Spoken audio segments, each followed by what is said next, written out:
एक बड़ा सा जहाज, उस जहाज को कप्तान चलाता है, पर जहाज को दिशा दिखाने वाला कंपास होता है। अगर जहाज में कंपास ना हो, जहाज थोड़ी दूर जाकर कोई आइसबर्ग में, जैसे टाइटैनिक, पूरी तरह से तहस-नहस हो गया। कंपास का काम होता है दिशा निर्देशित करना। एजरा में जब पढ़ रही थी, प्रभु का वचन मुझे एक बात याद दिलाता है। एजरा 7 उसका 10 पद में, क्योंकि एजरा ने यहोवा की व्यवस्था का अर्थ जान लेने और यहोवा और उसके अनुसार चलने और इज़राइल में विधि और नियम सिखाने के लिए अपना मन लगाया। सी, एजरा एक शास्त्री था। शास्त्र के बारे में वो बहुत ही पारंग था, बहुत ही बुद्धिमान था, लेकिन फिर भी उसने उसको पढ़ना शुरू किया और ज्यादा ध्यान देना शुरू किया। एजरा के जीवन से हम देखते हैं, कई बार कुछ चीजें करने के लिए हमें ठानना पड़ता है। वचन को तलवार के साथ तुलना किया गया। इफिसियों 6 में वचन तलवार की तरह होता है। तलवार का काम होता है अनवांटेड चीज को, कभी तो किसी को घात किया जाता है, या फिर जो चीज जरूरत नहीं तलवार से काट के हम लोग कट कर सकते हैं। तो वचन ऐसा तेज तलवार है, दो धारी तलवार है, जो बोलता है ना उसको भी काटता है और जो सुनता है उसको भी काटता है। कई बार हमें कुछ बातों को करने के लिए निश्चय करना पड़ता है।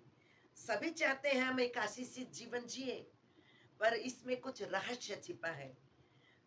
एजरा 7 उसका 10 में हम देखते हैं, वचन की खोज में लगा।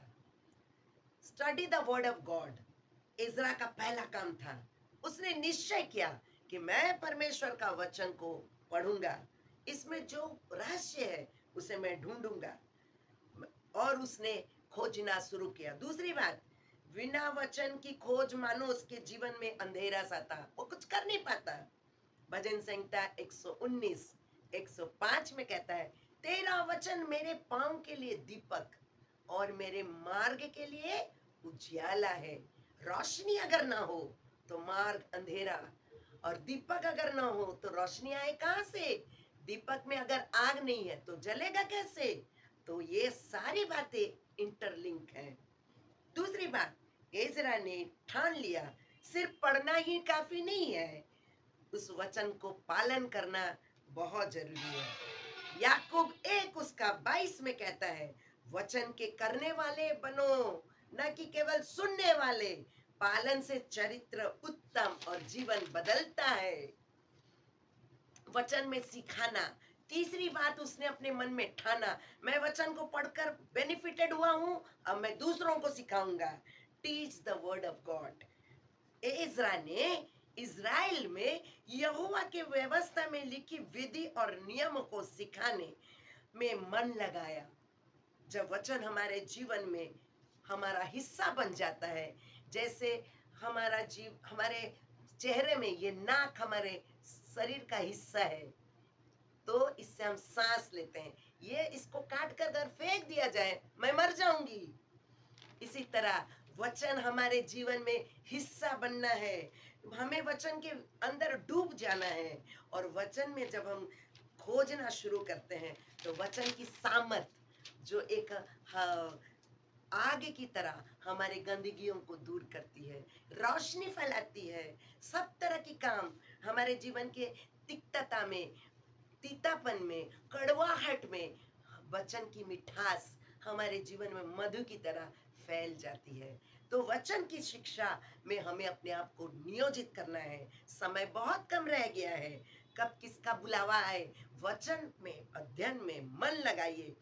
वो जब वचन हमारे जीवन का एक ये बन जाता है, तो वचन हमारे जीवन में जो योगदान देता है उसको तो आप पूछिए ही मत।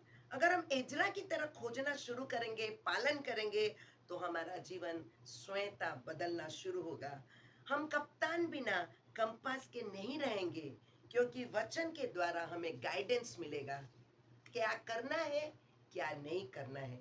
एक बड़ा सा जहाज में अगर कंपास नहीं होता तो वो जहाज डूब जाता, वो जहाज किसी चीज से टक्कर मार कर मर खत्म हो जाता।